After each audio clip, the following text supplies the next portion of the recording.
विधान परिषद निवडणुकीसाठी भाजपच्या 5 उमेदवारांची यादी जाहीर. सुनील कर्जतकर, माधवी नाईक, संजय भेंडे, विवेक कोल्हे आणि प्रमोद जठार यांना संधी, तर पोटनिवडणुकीसाठी प्रज्ञा सातव यांना उमेदवारी. विधान परिषदेच्या उमेदवारीबाबत शिंदेंनी दिलेल्या ऑफर संदर्भात आज बच्चू कडू यांची पत्रकार परिषद. कडू काय भूमिका घेणार याकडे लक्ष.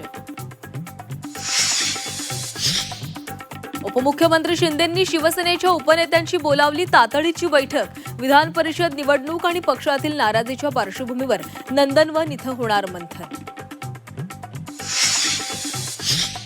बीडच्या मस्साजोग सरपंच पदाच्या पोटनिवडणुकीसाठी आज मतमोजणी. संतोष देशमुख यांच्यानंतर सरपंचपदी कुणाला संधी मिळणार याकडे लक्ष.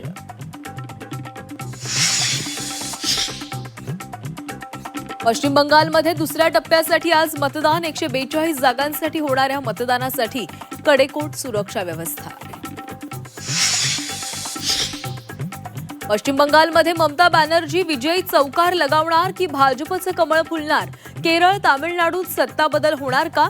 झी 24 तासवर संध्याकाळी 6 वाजल्यापासून पहा AI एक्झिट पोल. ज्या कंपनीच्या विमानात अजित पवारांचा अपघात, त्याच VSRच्या विमानातून पार्थ पवारांचा प्रवास. अंजली दमानिया यांची पार्थ पवारांवर टीका. तर विमान VSRचं होतं याची कोणतीही कल्पना नव्हती, पार्थ पवारांचं स्पष्टीकरण. आज आणि उद्या विदर्भातील सर्व जिल्ह्यांना उष्णतेचा येलो अलर्ट. महाराष्ट्रासह देशभरात 50 जवळ पारा गेल्यानं सर्वसामान्य बेहाल. तर लातूर जिल्ह्यात उष्माघाताचा 4था बळी.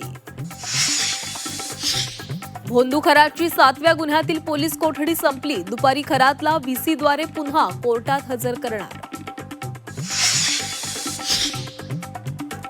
नाशिक कंपनी धर्मांतर आणि लैंगिक अत्याचार प्रकरणी आरोपींची पोलीस कोठडी संपली. आरोपींना आज कोर्टामध्ये हजर करणार. तपासासाठी पोलीस कोठडी वाढवून मागणार. कोल्हापुरात 15 तरुणींचा लैंगिक शोषण. पुलाची शिरोलीतील लॉजवर नराधमांकडून मुलीवर वारंवार अत्याचार.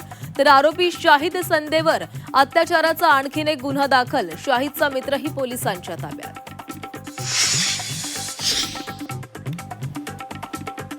मीरा रोड चाकू हल्ला प्रकरणातील आरोपी जुबैर अन्सारीचं इसिस कनेक्शन समोर. हल्ल्यासाठी वापरलं लोन वुल्फ अटॅक मॉड्यूल.